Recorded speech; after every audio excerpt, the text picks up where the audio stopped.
bersama dengan para tokoh agama dan mungkin nanti akan ditindaklanjuti di tingkat Polres ataupun di tingkat kabupaten.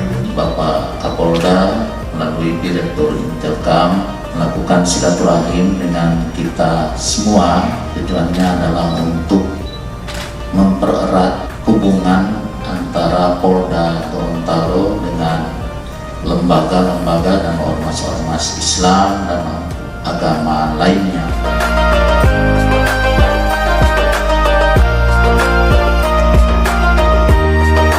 Dalam kesempatan ini mohon masukan Pak dari Bapak sekalian, ya. Mungkin Bapak ada harapan dari kami Pak, apa sih maunya gitu.